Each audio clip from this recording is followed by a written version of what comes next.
I heard, rope of Allah, a relationship of feeling.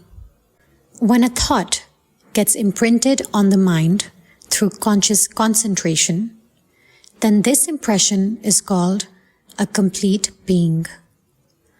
The profound perception of the presence of this being is feeling or awareness.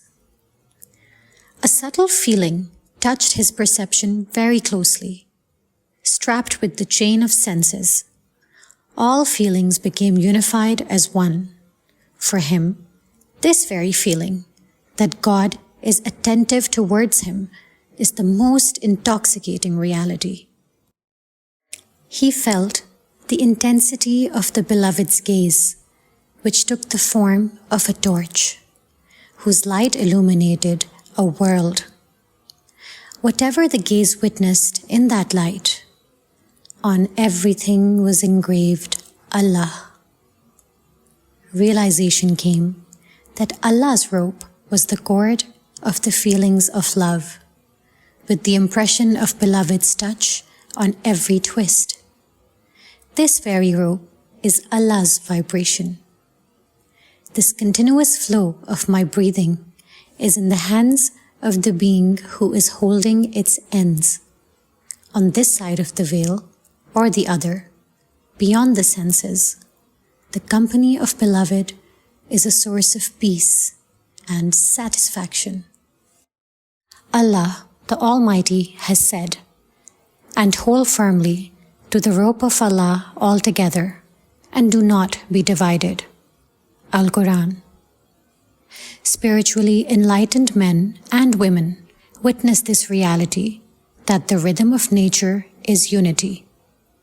Whoever listens not to this hidden voice lays the foundation of division and declares war against nature. History testifies that those who fell prey to division were ruined. Doubt came, bought his goods, and set off with them. Why did you go close to the doubt? You offered to him your very self, your mind, your thoughts, all that you had. The power of unity and oneness got scattered. In his farewell address, the mentor said, "You are understanding it well, what I am trying to tell you without mentioning names. Whatever is said behind the veil, its inference is written within here, on the screen of the mind. Hold firmly to the rope of Allah by staying united, free from divisions. Just as cotton or silk threads, when in plenitude, woven together forms a rope, in the same way, the person who adopts Allah's way of thinking witnesses the variety of individuals and the objects of the universe connected to one being. In order to draw water out of a well, the bucket is tied to the rope and lowered into the well, from which obtaining water becomes easier. The rope is well aware that a utensil has been tied to it. The utensil too is conscious that it is being put to use for a task. Even the water is waiting to be drawn. Every object, while maintaining its individuality, accepting the attributes of another, is altruistically busy in rendering service. In this example, 3 distinct consciousnesses have been described: the rope, the vessel, the water. If a human perceives Allah's vibration, then his consciousness encompasses the entire universe. By holding on to Allah's rope, no negative vibration, meaning vibration of doubt, arises in his mind. Where there is no doubt, there is no division. By adopting divine teachings, division is negated.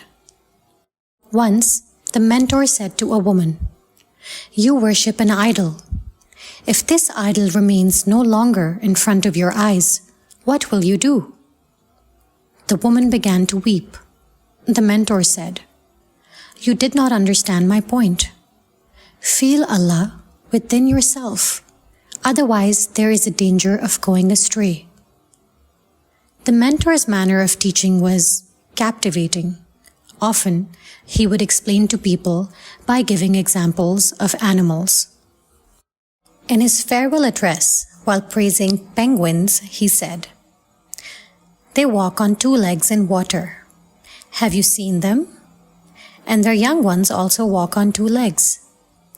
I find them the most beautiful when walking. You all too must find them the same." After hearing mentors' praise, I researched penguins and learned about their characteristics. Their social system is very strong. These cold weather animals face the severity of the weather by sharing their body heat with one another. As partners, they remain loyal to each other until death. They are excellent parents. They all gather together upon hearing a single sound. In a reply to my letter, dated 5th May 2014, the mentor advised me, "Try that all Azimi brothers and sisters act on the aims and objectives of Silsila Azemiya with sincere heart. And may Allah Almighty make us steadfast in prayer and fasting." Clause number 11 of our rules and regulations is being presented here. A student or seeker from another spiritual order can be accepted as a student in the Azemiya order. Clause number 13, please study it as well. A part of this clause is, no individual can escape of his own will. The mentor, in his farewell address of 2025, expressed a wish in this way: "I pray that all my children, my sons and daughters, young and old, may Allah grant that when I depart from this world, it is my wish, it is my prayer that all of the children remain with me. Say Ameen. Silsila Azemiya is our home. Every individual is the guardian of his own home. Any conscious individual cannot tolerate damage or destruction in the home." The mentor's way of thinking is very much alive and shining within us. We must adhere to the practices and lessons, at the same time seek the pearls of knowledge present in the mentor's books. If a companion or partner lacks the ability, then other brothers and sisters should assist him like a sincere friend in acquiring knowledge. One such benefit of traveling with the caravan is also that if a fellow traveler loses something, the other one finds the lost asset. Differences, sectarianism, chaos give rise to civil wars.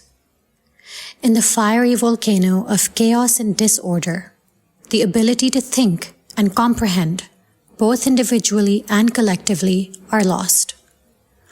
Wrong decisions made amidst dilapidated thoughts must inevitably be born. This also provides an opportunity for opponents and tyrannical forces to gain dominance.